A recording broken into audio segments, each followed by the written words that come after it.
Our portfolio got to a point when we were doing it ourselves that, because we were self-managing, we were working, we had kids, we had 8 properties at the time, and we were still growing, and we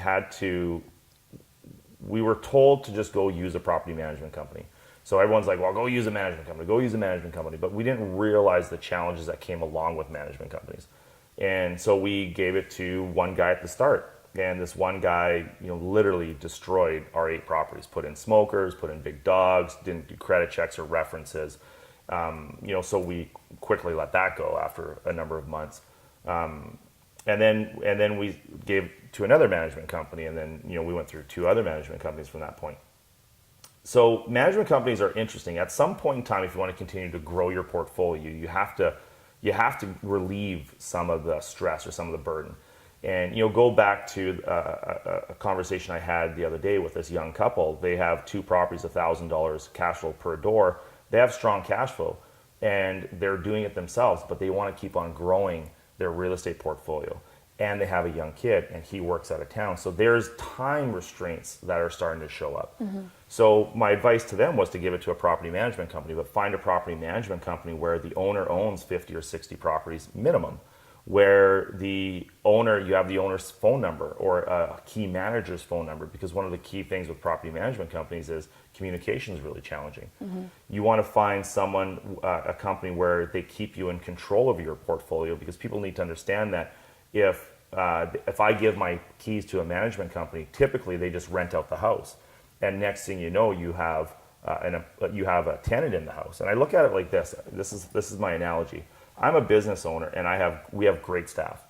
I would never ever let my office, my receptionist or my salesperson hire my manager. Right. I would never let that happen. I'd let them go screen them. I'd let them go vet them. I'd let them go meet with them and do some homework on them. But ultimately, I'm going to have the final say. I'm going to negotiate the salary. I'm going to negotiate the terms of the deal. So what I encourage all clients, people who are looking for management companies, is find a manager who's going to have the same approach to you. So when they find you a tenant, it's like, hey, Krista, good news. I found you a tenant. Here's who they are. Here's where they work. Here's where they used to work. Here's their credit. Here's everything about them. Yeah. We approve it. What do you want to do with this? So by adding the owner into the circle of the decision making, it will reduce the chances of a bad tenant coming through. Right. Yeah, I think in our property management company, we've sort of forced our owners to be responsible for their portfolio in a way.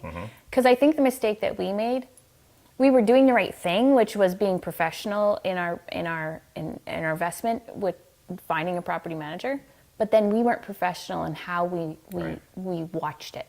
Right. So whether that's our own numbers, that's being in communication. We were so young and well, we were also being told, manage the manager. Well, what the hell does that mean? We blindly trusted. Totally. So now I don't think people should micromanage, but I think that they need to be professional about it. Like anything, be professional before you're actually professional at it, right? Yeah. So back to the manage the manager, I totally agree with you.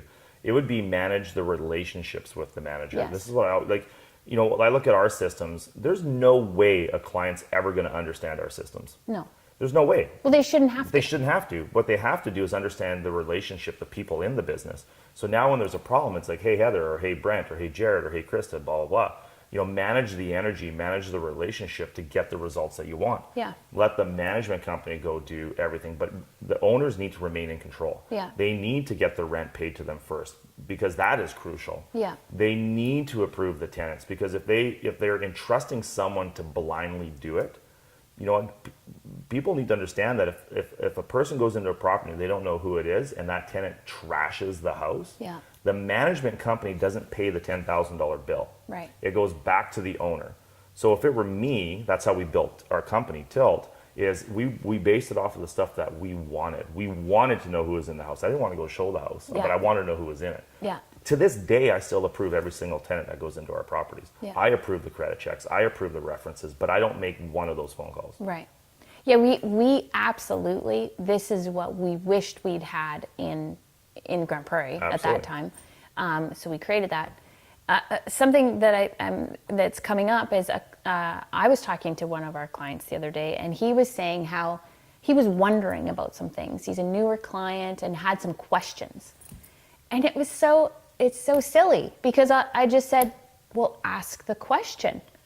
Like if you're a landlord and you wonder about something about your property, don't sit and wonder. Totally. And actually keep coming across Totally. this with couples or, communicate. So communicate your questions. You need to be comfortable and feel secure. Yeah. And the only way you can do that is if you ask the question. I absolutely agree. Yeah. That's why property management.